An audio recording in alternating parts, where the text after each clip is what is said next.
جیسا کہ آپ کو معلوم ہے کہ میری بہن کی ایک ویڈیو سوشل میڈیا پر میرے بہن کے اغوا کاروں کی طرف سے جاری کی گئی ہے۔ اس ویڈیو کو میں اور میری فیملی اور بلوچ قوم یکسر ہم اس کو مسترد کرتے ہیں۔ اس میں کوئی شک نہیں کہ یہ بیان اغوا کاروں کی جانب سے زبردستی جو ہے وہ دلوائی گئی ہے۔ ایسے بیانات دلوا کر ہمیں بلیک میل کرنے کی کوشش کی جا رہی ہے جو کہ ناکام ہوگی، تاکہ ہم اپنے جو ہے وہ پرامن احتجاج سے دستبردار ہو جائیں۔ مزید یہ کہ عوام کی رائے جو کہ ہماری حمایت میں ہے اس کو بدل دیا جائے۔ اس ویڈیو کے شیئر ہونے کے بعد انتظامیہ اور حکومت کے پاس یہ جواز بھی ختم ہو گیا کہ جو مجرمان تھے وہ ٹریس نہیں ہو رہے،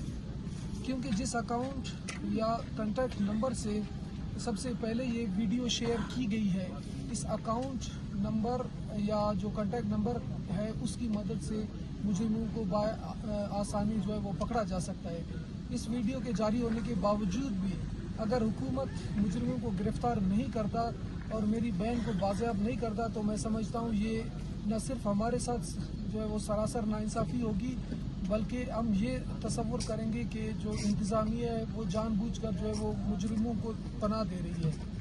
یہاں پر میں ایک بار پھر دہراتا چلوں کہ جب تک میری بہن کو بازیاب نہیں کیا جاتا اور مجرموں کو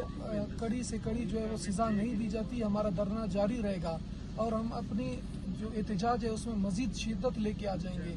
اور اس احتجاج کو چاہے جتنا بھی یہ احتجاج طویل ہوا اس کو ہم اتنا ہی وسعت دیں گے۔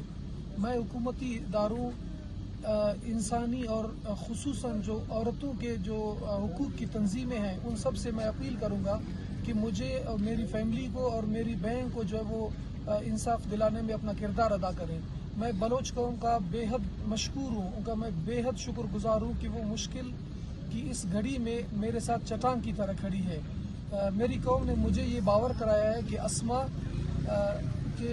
جو ہے وہ صرف اور صرف میری بہن نہیں بلکہ بلوچ قوم کی بہن ہے۔